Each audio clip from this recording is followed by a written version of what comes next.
Un impresionante historial de una carrera impresionante, de una persona que ha dedicado su vida al arte dramático sobre todo, bien en teatro, en cine, en televisión.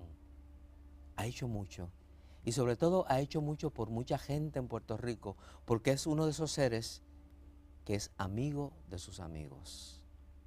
Es algo que disfruta, creo que más que nada, más que la actuación, más que todo lo que hace, porque miren que ha hecho mucho. Es un ser que yo recuerdo desde muy joven, lo conocí muy joven, estuve con él en muchas aventuras teatrales y recibo con mucho cariño, muchos lindos recuerdos a Orville Miller. Orville, bienvenido. Gracias, Dean. Por fin, ¿eh? Por fin, Orville, Gracias estás aquí. a tu ángel. A Carlos. Carlito. Cuéntame, Gracias. ¿qué estás haciendo ahora? Pues, Dean, tú sabes que tengo el programa de radio Univisión todos los sábados. Estoy grabando mi nueva grabación de música country en español. Y soy también el oficial de Asuntos Públicos de la Guardia Costanera, la Flotilla 112, y muchas cosas profesionales, pero también algo muy importante, junto con mi iglesia y la Guardia Costanera, hemos llevado miles y miles de libras de ayuda a Venezuela. La Guardia Costanera me ha ayudado mucho, a El Salvador, a Honduras, a Granada, a Haití, he estado muchas veces. Pues siempre en mi vida de la iglesia, mi vida contento porque tengo una nueva nietecita, Camila Giselle, de mi hija Rosadelia, mi hijo Carlos Luis está muy bien.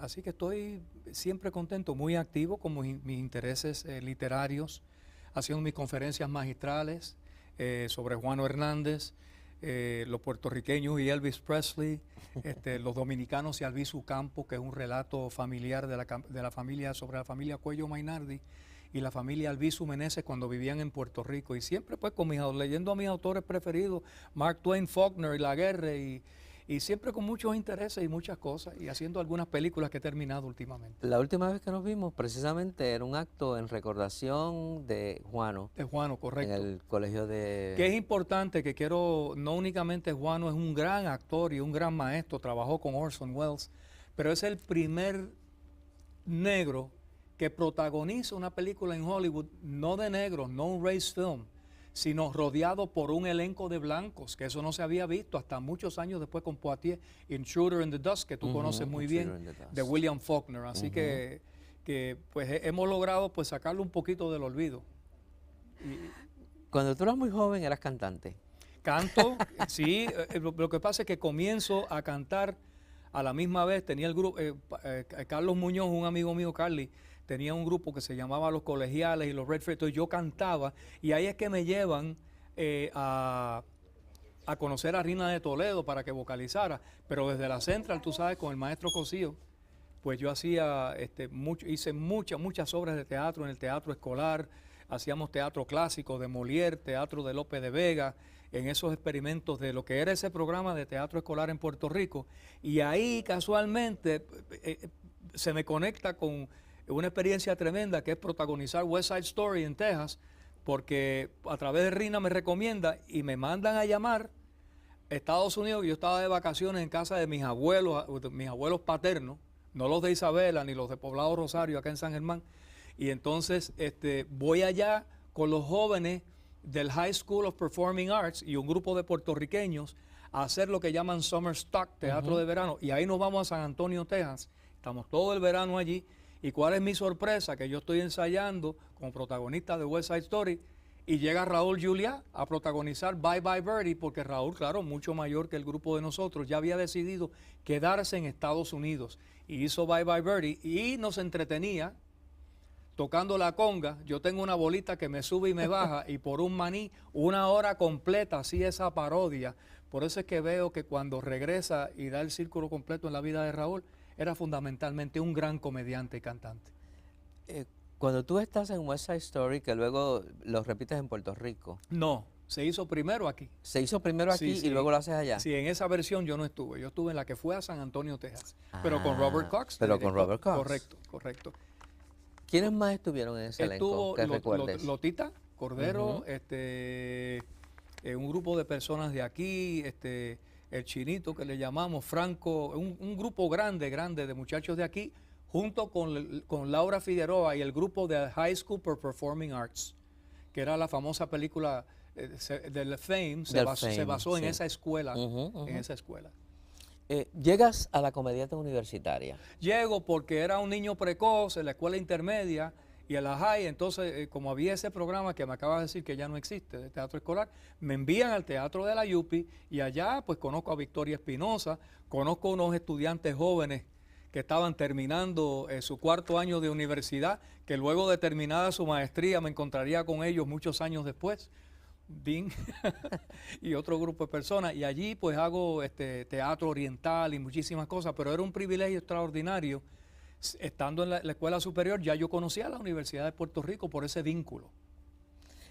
Además de esto, tú siempre eras una persona que estabas muy ligado, fuera de tus estudios en la escuela y en la universidad, y estabas muy ligado a lo profesional, hacías teatro profesional, Siempre, hacías... siempre, siempre trabajaba mucho, cantaba, hacía baile, cantaba de noche y entonces hacía teatro de día y de noche.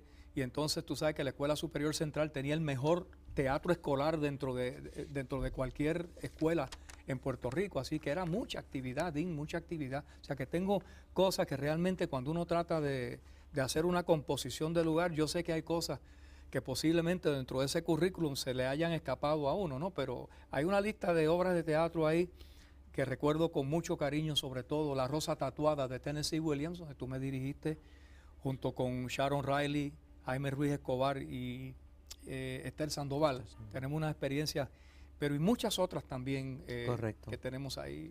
seguro que sí. Tu entrada a la televisión puertorriqueña.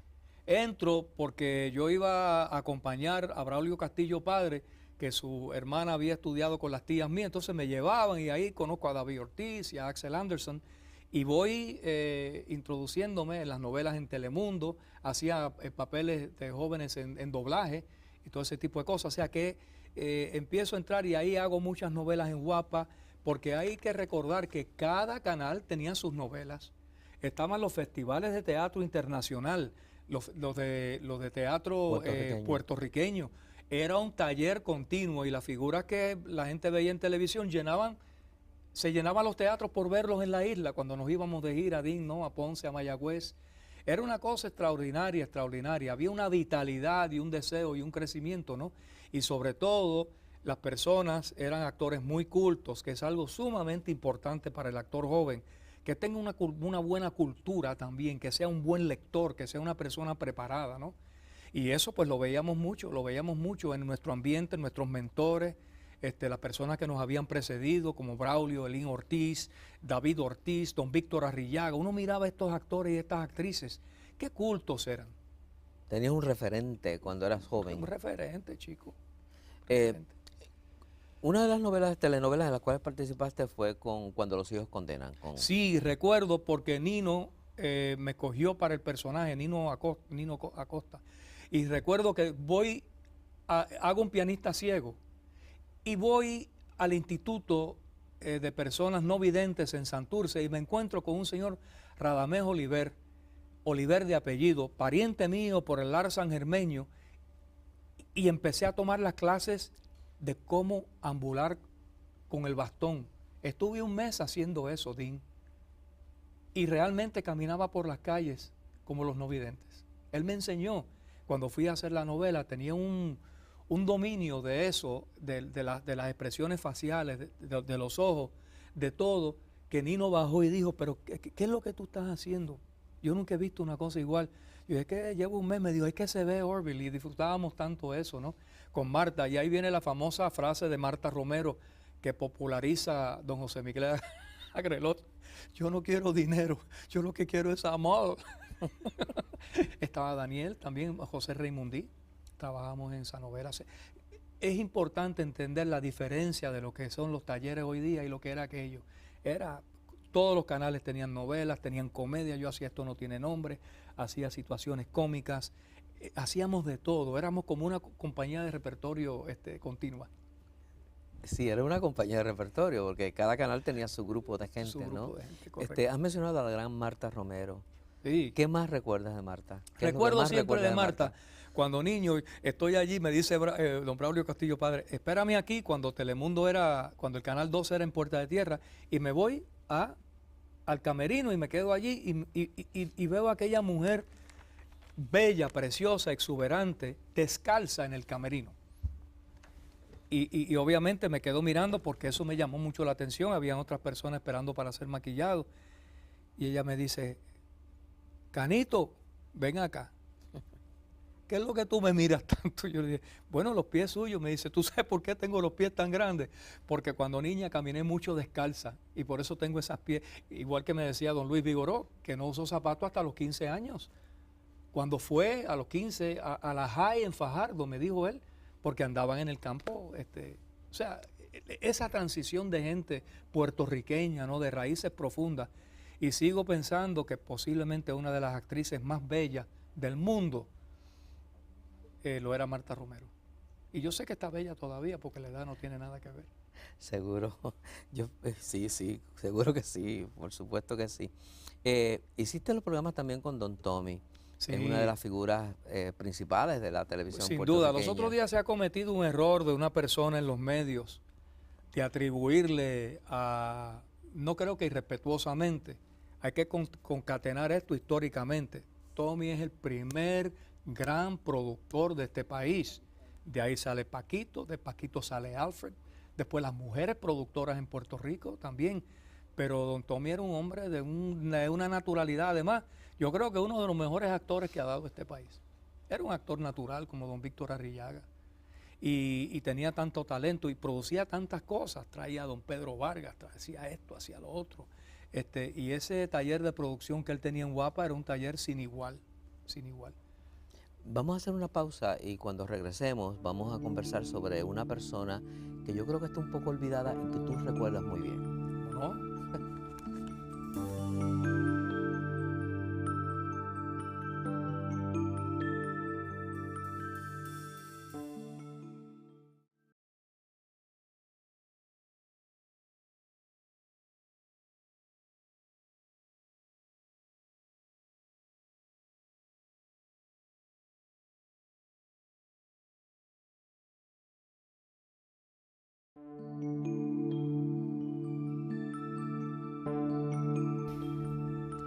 Recordaba un poco que en ese momento en que tú entras a la televisión, que haces además radio y haces el doblaje, existía una mujer, y mencionaste mujeres en la creación de toda una clase teatral en Puerto Rico y una clase de actores y actrices que se llamó Esther Palés, que se llama Esther Palés. Sí, cómo no. ¿Recuerdas a Esther? Sí, recuerdo a Esther. Yo tuve trato con ella y con don Víctor en aquella. Pero Esther, que te voy a decir a la persona comparable con otro país, era en Puerto Rico, y ahí es que amigos nuestros me bautizan como el vaquero nacional. Funky, el Ganter, Sunshine y Luis Raúl me empiezan a llamar el vaquero nacional por la cosa de los rodeos, ¿no? Que hacíamos en Junco y luego en Juanadía, temporadas larguísimas que estuvimos produciendo el deporte de las montas de toro y todo ese tipo de Pero eso cosas. te convierte en una de las figuras más reconocidas de Puerto Rico, de la farándula. Bueno, eso pues, es algo distinto, pero aquí la afición a los caballos, desde las crónicas de Ledru, cuando vino a Puerto Rico, decían que el puertorriqueño y el caballo parecían uno. O sea, aquí siempre ha habido una pasión por eso.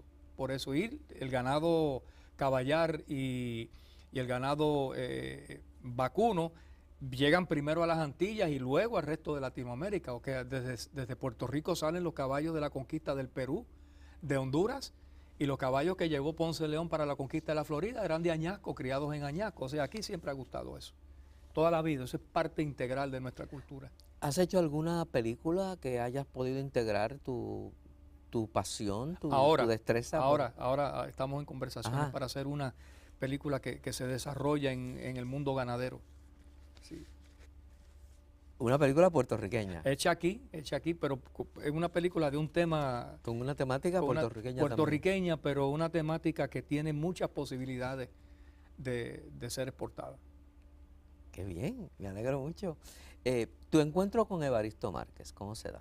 Se da Evaristo Márquez, viene a Puerto Rico a trabajar en la película El Mulato, que hago con don Braulio Castillo Padre, con Mario Almada, y Evaristo Márquez es la contrafigura de Marlon Brando en la película Queimada, Queimada, sí. dirigida por Pontecorvo, Pontecorvo. que es una película sobre sublevaciones de los negros en Latinoamérica, y él viene a trabajar aquí con nosotros en la película Mulato.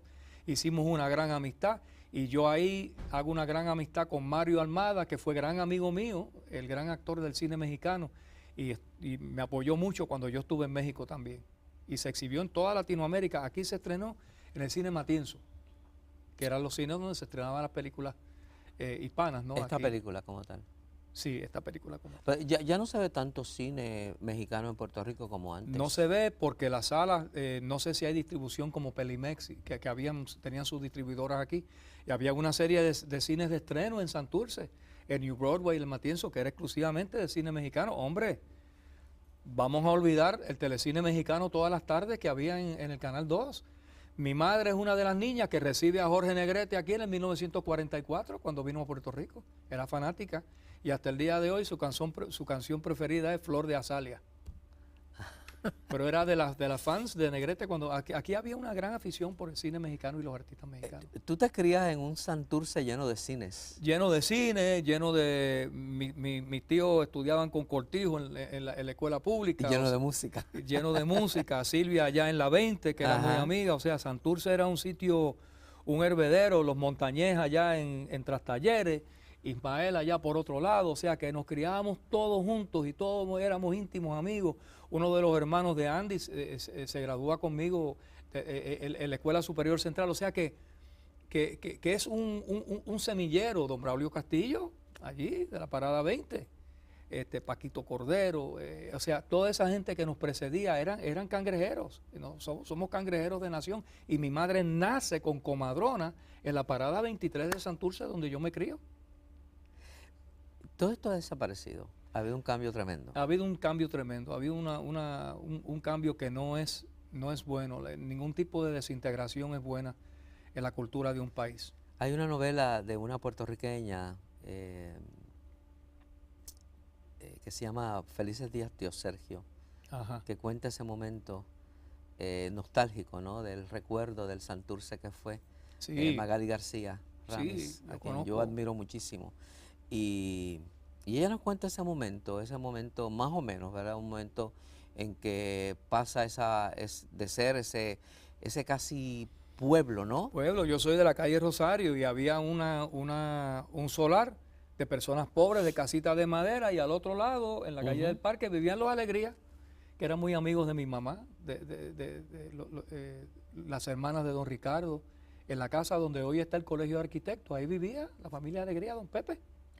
¿Tú recuerdas la primera obra de teatro profesional que tú hiciste? La primera obra de teatro profesional que yo hice posiblemente haya sido La Rosa Tatuada. La Rosa Tatuada, donde vuestro honor me escogió. Y ensayábamos y ensayábamos y ensayábamos ese Jack Hunter y esa parejita con Sharon y ese teatro del 60 tan querido y recordado, ¿no? Y después con Mirna. Pero me tienes que ayudar ahí con las obras. ¿Cómo no? Dean, por favor. ¿Cómo no? Vamos a recordarla en el próximo segmento. Gracias.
Un recuerdo muy especial de Panorama desde el Puente. Lo guardo porque los otros días una persona me dijo que en unos talleres que tú hacías íntimos para los estudiantes y los maestros, me dirigiste junto con Pepito Marcano en esa obra de Arthur Miller, y eso fue una cosa extraordinaria porque era mucho diálogo, Dean, mucho Ajá. diálogo, y tu forma especial de dirigirnos siempre, ¿no?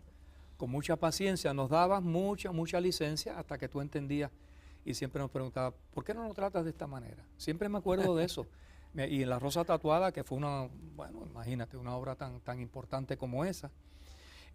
También recuerdo Recuerda las obras con Yossi Pérez, por supuesto. con Yossi, Sola en la oscuridad. Sola en la oscuridad, Las Troyanas, Las Troyanas. Te y Simpatía, ¿verdad? Te y Simpatía, seguro. Una de tus preferidas, Casa de Muñecas. Casa de Muñecas. De muñecas. Recuerdo haberte visto en algunas en casi todas de ellas. En Sola en la oscuridad, Miraida hacía la niñita. Hacía la niñita. Sí, ahora recuerdo. Hacía la niñita. Que era la dueña de la muñeca. La dueña de la muñeca. La droga. Sí, la droga Sí, también. sí, Santa Claus llega la cuchilla. Pero eso lo hiciste con el SEMI. Con el SEMI. Que era Marcos Betancourt y aquel grupo. Marcos Betancourt. Y ya hablamos de lo de West Side Story, Bye Bye Birdie, ¿verdad? Que sí. Y entonces, luego, posteriormente, en otra etapa de teatro musical, hago South Pacific con Iván Rodríguez, con Justino Díaz, con Marian Pavón, con mi pareja Lourdes Morán, que hace mi pareja ahí, y Lucecita Benítez, que hace la Bloody Mary. La Bloody Mary, muy bien, y estuvo muy bien cantando y sus diálogos en inglés. Sus diálogos en inglés. Lo manejó muy bien. Sí, muy yo bien. Recuerdo esa producción. Muy memorable porque trajeron el director de la orquesta de Londres. Y era todas estas obras como West Side Story, Bye Bye Birdie también, con la orquesta en la fosa y el director no era, y entonces había que cantar por encima. Y recuerdo que era la época en que ustedes no usaban micrófono para cantar. No se usaba, no se usaba. Tú estás cantando en South Pacific, Younger Than Springtime y Valley High. Y eso es realmente con la educación y la preparación musical que tanto me ayudó también el maestro Ramón Fonseca. Correcto. Posteriormente a Rina. O sea, tienes que tener una preparación diafragmática, si no, se te va. Hay que cantar con el diafragma. Sobre la orquesta. Y sobre la orquesta. Y te ayuda porque cuando la orquesta subes con esa voz, con esa seguridad de que tienes ese apoyo musical. Iván Rodríguez, productor de cuántas producciones maravillosas, ¿verdad, Dean? Wow, seguro, My Fair Lady, que yo recuerde, Sound of Music, ¿No hizo Damn Yankees, no la hizo? Sí, también se hizo Damn Yankees. Sí. También se hizo Damn Yankees. Y lo recuerdo siempre porque me mostró una carta de José Ferrer, que recuerdo siempre el relajo que me tenían los muchachos cuando llego al Teatro de la Yupi. Miller, ¿quieres ver el Oscar de José Ferrer? Y estuvieron tanto, y yo miraba y era como, no sabía si me estaban iniciando, ¿no? O algo así. Y digo un día, pues sí, pues vamos a verla. ¿Dónde está? Ah, sí, pero tiene que ser al mediodía cuando la directora no esté. ¿Cómo? ¿Qué tiene que ver la directora? Ya tú vas a ver. Se fue doña Nilda González a almorzar y fuimos abajo, y el Oscar de José Ferrer, casi 20 años después de haber sido donado por José al pueblo puertorriqueño, estaba en la gaveta del teatro de Nilda, lo tomé en mis manos. Y luego cuando lo reposicionan donde debería estar, se lo robaron. Sí, yo siempre pienso que nunca se debió haber llevado allí, porque se conservó por tanto tiempo. Yo pienso otra cosa, Dean, que si Rita Moreno, primera hispana en la historia del Oscar, y José Ferrer, el primer hispano en la historia del Oscar, que ganan el Oscar, él por Cyrano de Bergerac y ella por West Side Story, que si llegan a ser cubanos, posiblemente tendrían un monumento en el malecón por ese logro tan extraordinario. Y esa carta que José Ferrer le escribe a Iván Rodríguez denota una tristeza de que el pueblo de Puerto Rico nunca aquilató lo que ellos hicieron, lo que ellos lograron. Pensaba José en una carta. ¿Sí? Sí. Que él nunca sintió que el pueblo... Bueno, yo en eso podríamos diferir No, muchísimo. no, el texto de la carta. Sí, te sí, estoy sí, diciendo, lo que se llama aquilatar o lo que se llama apreciar, apreciar, sí, apreciar. una gesta como la de José, que ganó por Cyrano de Bergerac. Además, un hombre que fue admirado como Correcto. gran actor y Correcto. sobre todo por ese gran dominio que tenía de la dicción. De la dicción. Master of Él- the English Language, él decía y Olivier. Laurence Olivier. O sea que no había otro ser, ¿no? Y era un hombre que había nacido en Puerto Rico. Y entonces Rita, que hizo una carrera, nacida también en Puerto Rico, hizo una carrera, pero ambos son actores que consideramos que son actores norteamericanos, nacidos en Puerto Rico. Claro. Yo creo que eso también hacía una diferencia grande. Lo hacía, pero creo que es injusto por lo que Raúl Juliá le contesta una vez a una reportera frente a mí. Ajá, Y quería compartir esto contigo. Y es Rita Alberio y es de Junco. Su ajá. apellido es Alberio, Rita. Dice, oiga Raúl, ¿y por qué usted se fue de Puerto Rico? ¿Por qué no se quedó aquí? Y Raúl la mira con mucha ternura y le dice, porque yo desde niño siempre quise jugar en las grandes ligas. Esa es la contestación. Yo creo que... No, pero el caso de Raúl es muy diferente, porque el caso de Raúl es un actor, al igual que tú, al igual que un montón de gente que hace un crossover. Claro. Pero eran actores aquí en Puerto Rico antes de ir. Lo que quiero aclarar para nuestro público, No. en cuanto al caso de Rita Moreno o de José Ferrer, que fueron de niños. Claro. Son actores que se hicieron en Norteamérica, gracias a Dios, Sí. tuvieron esa gran oportunidad. Eso no les quita ningún mérito. No le quita. José fue a estudiar arquitectura y después que termina le dice al papá, aquí está el diploma, pero ahora yo voy a hacer. Y ahí es que viene el empate con Utah Hagen, ¿no? La gran maestra de... La gran maestra de actuación, que fue su esposa también. Pero sentía esa nostalgia y la expresó en esa carta. Y yo la leí. Y tenía yo deseo de quedarme con la carta. Iván me dijo, la tomó porque él la tiene en su casa, ¿no? Debe haber sido un momento que ¿Cómo no? algo que pasó, porque yo hablé varias veces con José y él hizo lo que hizo, y él era un actor que era un actor del mundo, era un actor Tremendo. tan internacional, Tremendo. tan reconocido por todo el mundo, por todo el mundo. Y quizás en Puerto Rico él sentía que se le apreciaba menos, quizás, pero quizás en Puerto Rico tenemos una gran facilidad o una gran capacidad para apreciar en silencio. Bueno, decía Nemesio Canales, algo bien importante, ¿no? Nuestro dramaturgo, nuestro escritor, nuestro poeta, nuestro humorista, más que nada, humorista, corrijo, que el puertorriqueño era mezquino en el elogio. Y eso me lo dijo, yo tenía mi duda de quién había acuñado esa frase y me dijo el maestro Laguerre, mi otro autor preferido junto con Mark Twain y Faulkner. Me dijo, eso es de Canales, Orville, que el puertorriqueño era mezquino en el elogio, que se le hacía difícil hablar bien uno del otro. Sí, yo digo que sí, es lo que acabo de decir, que yo creo que hay un silencio envuelto, se puede admirar a una persona, pero el puertorriqueño no es muy dado a elogiar. Mezquino en el elogio. Bueno, ok, pero ¿conoce usted la Vía Láctea? La Vía Láctea con Félix Monclova, así un montón de Félix Monclova. De personajes con mi querido Félix y sus hijos que son tan amorosos, ¿no? Tan buenas personas. Y Félix, un actor bastante adelantado, ¿no? A su época, discípulo de Raúl Montenegro, el famoso actor chileno. Disfruté mucho eso, la hicimos en el Ateneo. Los árboles mueren de pie también, con Lolita Berrio, con tu gran amiga Sandra Rivera, ¿no? Sandra Rivera. Son muchas, me tiene que dar el pie forzado. Yo recuerdo un sombrero lleno de lluvia. Sí, cómo no, en el teatro. Y eso se hizo en el Coparte, en la avenida Borinquen. Sí. Eres uno de los actores que tuvo la gran suerte de trabajar en el Coparte, porque el Coparte pereció. Hice el adicto a drogas, fue el que hice. Ajá. Sí, el muchacho que tenía el problema. Todos eran adictos. Menos ella, ¿no? Menos Celia, sí, la protagonista. Sí. Sí, fue una obra de Gazzo, de Michael Vincenzo, que rompe con unos esquemas muy importantes y una denuncia social en aquella época en que se escribe, ¿no? Excelente. Era una obra que gustó mucho. Es una obra que yo pienso muchas veces que por qué no se ha vuelto a presentar. Está porque muy actual. El problema es muy actual. Muy actual. Yo creo que se desconoce. Se desconoce. Como se desconocen muchas cosas sobre Orville Miller, pero vamos a seguir conversando con él.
Orville, otro de los trabajos que tú hiciste, que no se nos puede olvidar, porque también se hizo en esos teatros que ya desaparecen, fue Los Muchachos del Combo. Ah, sí, la versión que hicimos en el Teatro Riviera de Santurce, ¿no? El gran teatro Art Deco. Era precioso, Ay, tenía el precioso fauno ese aquel. teatro. Sí, qué precioso era ese Que teatro. fue demolido y fue una experiencia doblemente memorable, ¿no? Jaime Bello, Walter, Carlos Roebuck, tantos que trabajamos ahí.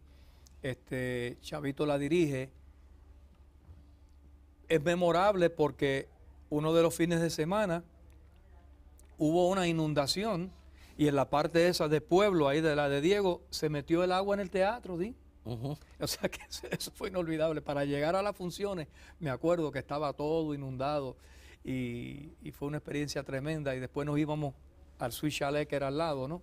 Pero fue una experiencia muy interesante porque también fue una obra que marcó, porque hablar ahora del tema, ¿no? De la homosexualidad y de todo lo que estamos viviendo, crímenes de odio y todo, esa fue una obra que se adelantó. Correcto, a todo ese tipo de mucho. cosas. Y yo no conocía a Chavito como director, ¿verdad? Como actor, Chavito sí. fue quien los dirigió a ustedes en esa versión. Sí, en esa versión los dirigió. Y disfrutamos mucho su trabajo. Y trabajó. Sí, él hacía el papel que había hecho ya cuando la dirigió Pablo Cabrera. Cuando la dirigió Pablo Cabrera. Originalmente. Inolvidable para mí, inolvidable para mí. Mencionaste anteriormente a Iván Rodríguez y Sí. luego en esta producción que era de Maito Fernández. De Maito, correcto. Era la época de los grandes productores puertorriqueños. También, las grandes compañías de teatro. Ajá, Teatro del 60, el Cisne. Cisne. ¿De qué estamos Yossi hablando, Pérez y Mirna señores? Casas. La compañía de Sandra también, con su Sandra esposa, Rivera, la que comedia no- puertorriqueña. La comedia puertorriqueña, con quien hicimos los El árboles. Semí. El SEMI, o sea, era una vitalidad cultural tremenda, con propósito y dirección, con visión y compromiso. Y había una selección de textos que era muy importante también, las obras que se montaban. Las obras. Y se montaban las obras más importantes. Más importantes. Se hacía en Puerto Rico lo que hicieron los judíos en Hollywood, la adaptación de obras finas, convirtiéndolas en películas, ¿no? Es una cosa extraordinaria. Era un teatro literario, serio. Las cosas de Arribí, las cosas de René Marqués, por supuesto, ¿no? De todos nuestros grandes autores, los autores jóvenes de ahora, ¿no? Como Ramos Perea y otras personas. Pero había una conexión entre todo eso. Entonces, llegar a un sitio, estar con Lucy, con doña Madeleine Williamson, no, decía, ven acá, léete esto, a ver, vamos a ver cómo tú lees esto. Y uno, Iris Martínez, tantas personas comprometidas y buenas cultas y buenas con los compañeros. Todo el mundo se ayudaba, no había ese tipo de rivalidad, ¿no? Porque el taller había que protegerlo. Y si usted lucía bien, yo lucía bien también. Correcto. Hablaste del cine. Weekend War, por ejemplo, ¿fue una película filmada en Puerto Rico o la hiciste fuera? No, la hice aquí, una película norteamericana que hago un arquitecto, y pasó por todo Estados Unidos y la veo ahora en televisión. La pasan mucho por televisión. La hice. Entonces, recientemente tuve el privilegio de hacer la película más taquillera puertorriqueña, Manuela y Manuel, con Sunshine, con Mariam, que hace una travesti que tiene un término que a mí se me olvida, el término particular que ella decía que era, algo como una draga o algo así decía ella que ella era en la película, ¿no? Una travesti enorme, alta como es ella. Sunshine, ahí trabajamos, participamos, disfrutamos muchísimo y la película le ha ido súper bien. Es raro que la mamá de Manuel Scott no ha llegado. Se supone que esté aquí recibiendo los invitados como corresponde, si no empiezan los comentarios. Yo creo que este matrimonio va a estar lleno de comentarios. ¿Y se puede saber qué tú quieres decir con eso? Bueno, a la gente siempre le gusta hablar mal de los demás. No es lo que tú haces siempre. Hola, Herman. Mr. Green, Mr. and Mrs. Green, saludos. Margarita, él es Paul Green, mi nuevo socio. My pleasure. Ay, qué lástima que yo no pueda decir lo mismo.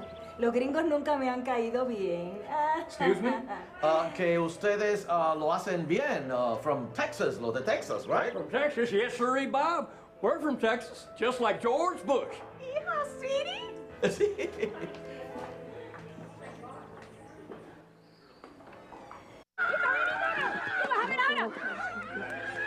Mr. Green, I'm terribly sorry for everything that happened today. Please... Listen, bud, I'll tell you what. Don't call me. I'll call you. We're out of here, sweetie. But Mr. Green... Una producción de Sonia Fritz y de sí. la compañera Lausel, Ajá. dirigida por nuestro querido director Marchán, el director puertorriqueño, que ahora preparan otros dos proyectos más, pero me divertí muchísimo. Y también con George Clooney hice Men Who Stare at Goats, una parodia sobre toda la situación del Mediano Oriente. Sí, esa obra, eso se hizo en Puerto Rico Se también. hizo en Puerto Rico todo, y cuando la trajeron a Fine Arts y no la exhibieron más. Porque viene todo ese grupo a Puerto Rico gracias al esfuerzo que hizo Benicio del Toro por dar a conocer a Puerto Rico por sus grandes técnicos y grandes facilidades. Y entonces viene Clooney, y después han hecho todas estas películas de Fast and Furious, gracias a la iniciativa de Benicio de dar a conocer a Puerto Rico de nuevo, ¿no? En una segunda o tercera etapa, como un gran lugar donde filmar, donde hay magníficos escenarios. La parte del Che Guevara, la parte de la selva se hace en Hacienda Carabalí, ¿Ah, sí? en la falda del Yunque. Ahí es que se hace, se filma ahí. En el cine, has hablado del cine, y entonces se habla mucho de una industria cinematográfica en Puerto Rico. ¿Qué tú piensas sobre eso? Los temas tienen que ser buenos temas puertorriqueños, porque ninguna industria de cine de ningún país la han hecho con temas de otro sitio. El cine americano con sus westerns, con su guerra civil, con sus problemas, con su adaptación de sus figuras literarias. William Faulkner, las obras de Arthur Miller, ¿no? De Tennessee Williams, donde Brando tiene un cauce tremendo. Señores, tiene que ser primero un éxito en el papel, Dean. Dean, no puede haber buenas actuaciones. Tú no puedes dirigir unos actores y una buena obra si el fundamento arquitectónico del edificio, que es el dibujo, es el papel, eso es lo primero. Tiene que haber un buen guía. Aquí hay guiones extraordinarios. ¿Cómo quisiera yo ver esa épica de La Llamarada hecha en cine? ¿Qué es Gone with the Wind? La obra literaria más famosa de los años 30 de Margaret Mitchell, que la agarra Selznick y la adapta, después de darle 4 o 5 tratamientos distintos, cambiar de director, y esa inmortalidad literaria la plasman, se lleva a la pantalla. Aquí hay guiones extraordinarios, situaciones nuestras. Yo veo El Rey del Ganado, las novelas brasileiras. Señores, Jorge Amado, el ganador del premio Nobel, escribía para la televisión en Brasil, y Doña Flora y sus 2 maridos. La fuerza está en el país, como decía Muñoz Rivera, de nuestros temas, nuestra realidad, de los blancos, los negros, los mulatos, los hijos de americanos, los hijos de alemanes, los hijos de asturianos, los hijos de catalanes, los hijos de aquella patria, los indoamericanos boricuas. O sea, todos esos rasgos los tenemos, desiertos en el área sur de Puerto Rico, montañas frondosas. Aquí hay locaciones que no las hay en ninguna parte del mundo. En Las Vegas convierten un desierto en un paraíso. Y Puerto Rico es un paraíso, y a veces yo me pregunto, ¿Qué es lo que pasa con los puertorriqueños que no se dan cuenta dónde están? Lo que tenemos. ¿Qué nos pasa? Quizás es algo que necesitamos. ¿Qué tú crees que es lo que necesitamos? Jalar parejo, como dice el mexicano. Jalar parejo. Todos juntos, con unas miras, con unas metas.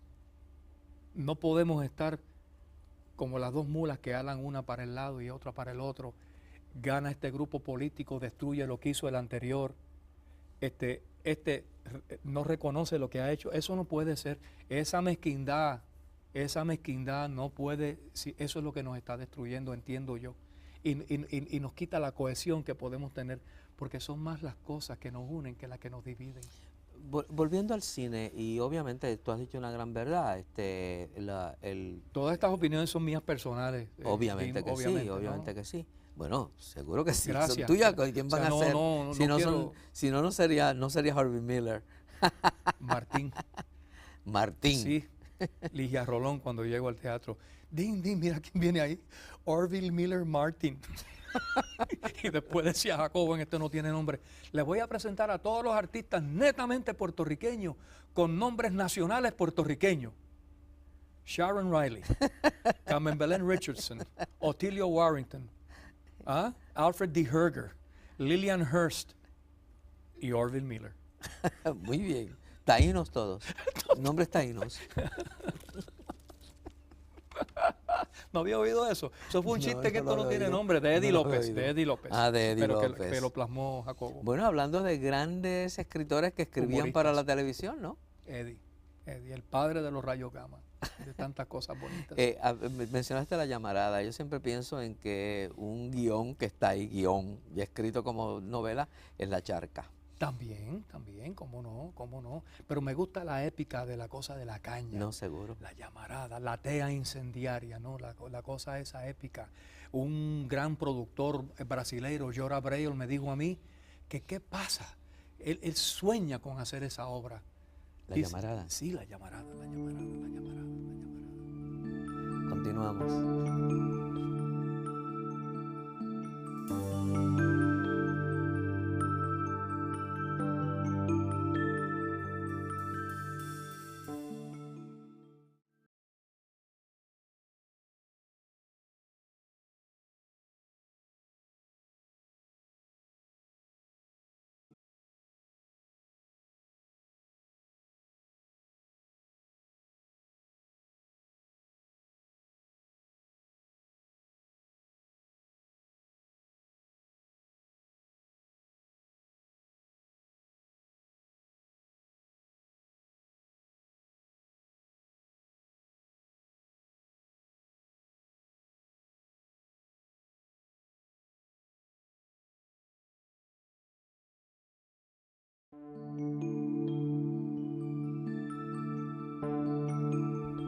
Una de las cosas más curiosas, Orville, que comentaba contigo era tu grabación de música western en español. Country en español, sí. Sí, country en español. Lo hicimos en el estudio de Domingo Quiñones. Es curioso porque es el mismo marco musical, pero en español. Y no son traducciones. No, son originales. Hay una que es traducción, pero la original es La Frontera, una que tengo escrita en música regional sobre el problema del cruce de la frontera y la forma en que se explota al ser humano que quiere entrar a territorio americano, sea dominicano o mexicano, ¿no? Pero los otros LPs... Pero antes tú habías grabado. Fue el primero que le grabé a Raúl Vale en Puerto Rico, Como te estoy extrañando. Esa Mujer y Yo, tengo muchos LPs. Y Esa Mujer y Yo, curiosamente, es una de las canciones de más venta en la historia de la música en Puerto Rico. De Felipe Gil. De Felipe Gil. Muchos LPs. Y gracias a Dios, pues sigo haciendo los paradores y los shows en la isla. Y nada, muy activo siempre. Últimamente has estado muy envuelto en todo esto del deporte, del caballo, que tiene que ver con el caballo. Me gusta mucho el rodeo y mi programa en Univisión Radio que produce don Manolo Almeida, Equino Musical, todos los sábados a las 10 de la mañana, y vamos a regresar, Dios mediante, a la televisión con la versión televisada de ese programa también, que cubre todo lo que tiene que ver con las disciplinas ecuestres en Puerto Rico, la andadura, el paso fino, el rodeo. Mencionaste anteriormente algo de algo como Elvis Presley y los puertorriqueños. Bueno, ¿Qué es eso? una de mis conferencias magistrales es Elvis y los Four Amigos. Ah, sí. Sí, sobre los 4 boricuas que graban en la banda sonora con Elvis Presley en Fon en Acapulco, chicos. Ah, pues que no lo sabía. Quito Badis, Pedrito Berríos, el Chino Alcaide y Salinas, que habían sido miembros del trío Los Borincanos. Y Quito, padre de Yolanda Badis y ex esposo de Mercedes Marchán. Y entonces esa es una de las conferencias magistrales que doy junto con la de los dominicanos y Albizu Campos y obviamente la de Juano, ¿no? La de, Sí, la de Juano, la sí, de yo he William estado- Faulkner. Pero qué interesante eso, ¿verdad? Los boricuas en todos los lugares del mundo diciendo presente, hasta con el rey del rock. Me estuvo tan curioso, ¿no? Porque nunca lo había oído. Fue un artículo grande en el Nuevo Día que me lo publicaron y nos invitaron a Graceland, a la casa de Elvis. Fuimos Guito y yo de invitados una semana ya. A consecuencia de ese artículo, la única mención de Elvis y los puertorriqueños que cuelga en el Archivo Nacional de Elvis Presley de Graceland es mi artículo, los puertorriqueños y Elvis Presley. Elvis y sus 4 amigos. Así se llamaban los borincanos cuando hicieron el crossover al inglés en Las Vegas. The 4 Amigos. Cuando has ido siempre has vuelto a Puerto Rico. Siempre. Hay algo que hace que vuelvas. Seguro, con esas raíces isabelinas y rosareñas. Pero me siento muy contento, porque sobre todo con el área oeste, tengo una fascinación porque ahí están mis raíces, en Isabela y en San Germán. ¿Cómo acoge el público puertorriqueño los rodeos, este tipo Le de... gusta mucho, ¿Le gusta? le gusta mucho, sobre todo las montas de toro y todo eso. Pero aquí todo lo que tiene que ver con caballos gusta. Les encanta. Ahora acabo de construir el picadero para rodeo y paso fino que hay en el municipio de Dorado, un picadero precioso, enorme, y en la Feria Agrópolis se utilizó para hacer rodeo y paso fino. Eso fue un diseño mío y del ingeniero John Pran. O sea, que hay mucha más gente que Orville Miller que le apasiona este deporte. Sí, seguro que sí, cómo no, mucha gente. Y todavía el caballo de paso fino. Bueno, no hay nada como eso, y el deporte más creciente, aparte del hipismo, Puerto Rico es el país donde más caballos hay por milla cuadrada. Pero aparte del paso fino y el paseo, ¿no? Que la gente pasea en caballos de paseo, la andadura, donde se juega mucho dinero como las peleas de gallo, es muy popular aquí, ¿Así? en el centro de la isla. Eso es otra modalidad completamente distinta. ¿Y qué es? Excitante. El caballo en una forma lateral puede llegar hasta 35, 40 millas por hora y compiten y corren y apuestan. Puro puertorriqueño. Y eso es un deporte de aquí. De aquí, como los gallos, seguro. Y se corre mucho. Hay mucha andadura en el centro de la isla. Y en tu programa de radio, ¿tú das a conocer? Todo eso. Manolo Almeida es un caballista, el productor de nuestro programa, y nosotros abordamos todos esos temas todos los sábados, pero a profundis. Y se oye en Cacúa, es el primer programa en su horario hace 4 años, y se oye hasta de Afganistán, nos envían emails, y mantenemos correspondencia con el mundo entero sobre la realidad ecuestre de Puerto Rico. Has dicho Afganistán, ¿verdad? ¿Existen todavía países donde el caballo sigue siendo un medio de transportación? Sí, en Afganistán y en el norte de Pakistán usan mucho caballo, sobre todo el afgano tiene una habilidad con el caballo tremenda. Y toda esa área de ahí, la introducción del caballo cuando Alejandro el Grande llega hasta Afganistán y hasta la India. Y los caballos árabes es el caballo más importante de la humanidad, y el turco. De ahí salen todos los grandes caballos de pura sangre. Y nuestra raza caballara en Puerto Rico viene de caballo árabe, porque los reyes le confiscan a Abu Abdil los caballos cuando la reconquista. Y muchos de esos caballos fueron traídos a Puerto Rico. Y se inicia nuestra raza. Por eso es que el caballo es muy parecido en su tamaño.